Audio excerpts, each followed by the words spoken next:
कि CPI ML के national convention में अपने सहयोगी दलों को उन्होंने बुलाया है। सहयोगी दलों के इस मंच पर नीतीश कुमार भी पहुंचे, इस मंच पर कांग्रेस के नेता सलमान खुर्शीद भी पहुंचे और इसी मंच पर तेजस्वी यादव भी पहुंचे। और वही चर्चा हो रही है, वही बात हो रही है आगामी चुनाव की, 2024 के चुनाव की। और 2024 के चुनाव में रणनीति तैयार की जा रही है कि कैसे हराया जाए। बीजेपी को अगर नहीं हराएंगे तो क्या कुछ होगा इस देश में, इसके बारे में आपको पता होगा ही। ये बात रख रहे हैं नीतीश कुमार, नीतीश बाबू, और बता रहे हैं, समझा रहे हैं और हर एंगल से समझाने की कोशिश कर रहे हैं कि अगर आप नहीं समझे तो क्या होगा। लेकिन वहां ये भी कह रहे हैं कि पदयात्रा बहुत अच्छी हो गई, उसकी सफलता की बात हर जगह हो रही है।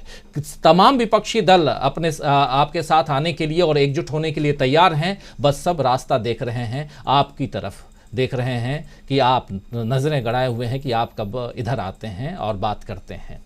आपसे समझना चाहता हूं प्रोफेसर रविकांत जी, और नीतीश कुमार की इन बातों में कितना दम है, और क्या यह माना जाए कि इस पदयात्रा की सफलता ने इतना इस जगह पर राहुल गांधी को पहुंचा दिया है कि अब नीतीश कुमार भी कह रहे हैं कि विपक्षी दल आपके नेतृत्व में आगे बढ़ने के लिए तैयार हैं।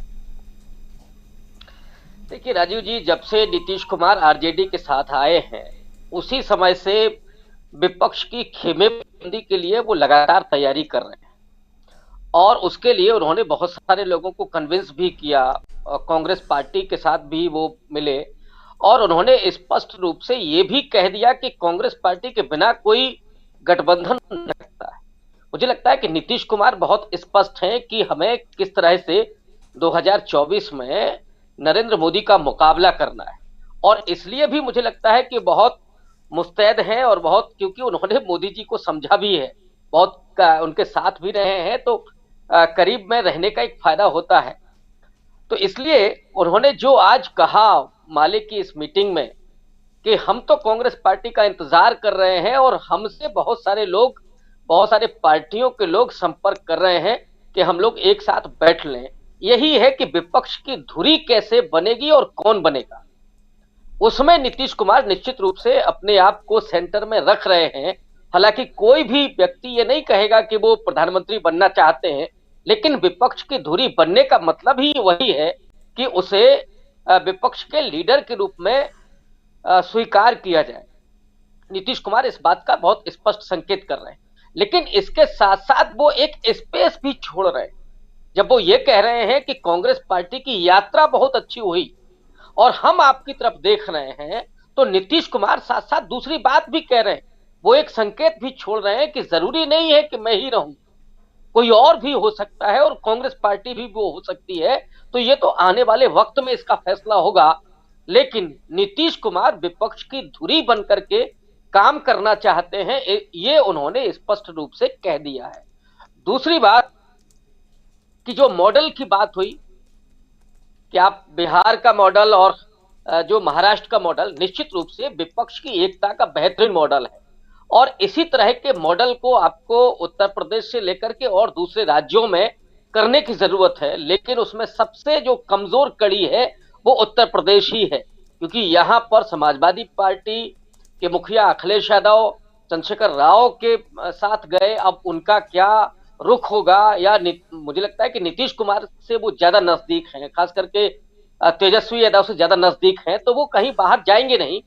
लेकिन इसी के साथ साथ मायावती भी हैं, वो एक इंतजार कर रही हैं कि अगर कांग्रेस पार्टी मल्लिकार्जुन खड़गे को प्रधानमंत्री बनाने के लिए तैयार है, जो जिस तरह की संकेत आ रहे हैं, तो फिर वो क्यों नहीं हो सकती। अगर कांग्रेस पार्टी किसी दलित को प्रधानमंत्री बनाती है तो फिर वो भी उस दांव को लगा करके बैठी हुई है। इसलिए उत्तर प्रदेश में थोड़ा सा मुश्किलें हैं अभी, लेकिन चूंकि 1 साल का वक्त है और इस 1 साल में कुछ भी हो सकता है। इधर जो हुआ है मोदी जी के साथ, आज ही मैं एक अरुंधति राय का लेख पढ़ रहा था, वो बहुत महत्वपूर्ण लेख है। उसकी हेडलाइन ही है कि खून और दौलत के दलदल में खिल रहा है कमल। और जो अभी चर्चा चल रही है अडानी को लेकर के और बीबीसी के डॉक्यूमेंट्री को लेकर के, जो कहा जा रहा है स्मृति की ईरानी के द्वारा और भी दूसरे लोगों के द्वारा कि ये भारत पर हमला हो रहा है। अडानी ने भी वही तिरंगा ओढ़ लिया था जब उन पर ये हमला हुआ। अरुंधति राय ने लिखा कि ऐसे लग रहा है कि जैसे भारत के ट्विन टावर पर हमला है, माने मोदी और अडानी पर हमला है। और उनको उस साथ को उन्होंने बहुत स्पष्ट रूप से उस लेख में रखा है कि गुजरात जो मॉडल है, उस गुजरात मॉडल की तस्वीर क्या है, अडानी साहब कहां नमूदार होते हैं। 2002 में जब गोधरा में 59 तीर्थयात्रियों की जलकर मौत हुई और उसके पीछे ये साजिश बताई गई कि किसी ने उसमें आग लगाई थी, उसके बाद जो गुजरात में दंगे हुए, तकरीबन 2000 लोगों की हत्या हुई है, उसके बाद सीआईआई ने खास करके जो मोदी सरकार की आलोचना की और उसके बाद अडानी साहब आते हैं और वहां गुजराती उद्योगपतियों का वो एक ग्रुप बनाते हैं, रिसर्जेंट ग्रुप ऑफ गुजरात। और 2003 में जब गुजरात समिट होती है, वो वाइब्रेंट गुजरात होता है और उसके बाद निरंतर वो चीजें चलती रहती हैं। और वहां से होते हुए 2014 तक आते आते जब मोदी जी प्रधानमंत्री बनते हैं तो उस समय वो किससे आते हैं, अडानी साहब के हवाई जहाज से, जिसमें स्पष्ट तौर पर अडानी लिखा हुआ था।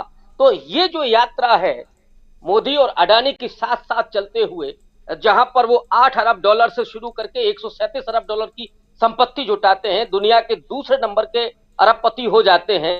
तो ये जो साथ है, इस साथ में कितनी मिली भगत है। और ये जो रिपोर्ट है हिंडनबर्ग की, वो सीधे तौर पर कहती है कॉर्पोरेट इतिहास की सबसे बड़ी जालसाजी। और बीबीसी की डॉक्यूमेंट्री इस बात को घोषित करती है, स्पष्ट करती है कि मोदी जी ने गुजरात दंगों में सीधे तौर पर वो नरसंहार होने दिया।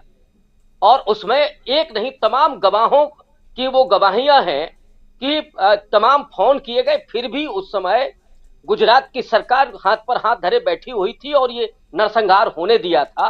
तो ये जो खून और दौलत से ये जो कीचड़ बन रहा है और उसके दलदल में ये जो कमल खिल रहा है, इसकी मिली भगत अब देश और दुनिया तक में वो प्रचारित हो रही है, वो सामने आ रही है और उसका बचाव करना बहुत मुश्किल हो रहा है मोदी के लिए। तो ये जो गुजरात मॉडल था वो लोगों की आंखों के सामने आ गया है और जो ये सरकार चल रही है, कैसे चल रही है, वो भी सामने आ रहा है। और इसलिए मुझे लगता है कि मोदी सरकार के लिए बहुत मुश्किल है। और ऐसे में राहुल गांधी का लगातार वो संदेश देना कि हम मोहब्बत की बात करते हैं, हम लोगों को जोड़ने की बात करते हैं, इस देश के संविधान और लोकतंत्र को बचाने की बात करते हैं, ये एक नया संकेत और उम्मीद है जहां वो बुनियादी मुद्दों पर सवाल करते हुए विपक्ष को एकजुट करने के लिए वो भी तैयार बैठे हैं। और ऐसे में नीतीश कुमार की ये घेरेबंदी मुझे लगता है कि मोदी सरकार के लिए मुश्किलें साबित करने वाली है। और नीतीश कुमार यूं ही नहीं बोल रहे हैं कि हम 100 के नीचे उनको समेट सकते हैं, ये बहुत स्पष्ट विजन है नीतीश कुमार का। और उस पर राहुल गांधी की अपनी जो मेहनत है और राहुल गांधी का अपना जो विजन है और उनकी जो सदाशयता है इस देश के प्रति, वो ये तीनों मिलकर के विपक्ष को एकजुट ही नहीं करेंगे, बल्कि ये जो दलदल में कीचड़ खिल रहा है इसके दलदल को भी साफ करेंगे और ये कमल को भी मुरझाना पड़ेगा, ऐसा होते हुए दिख रहा है।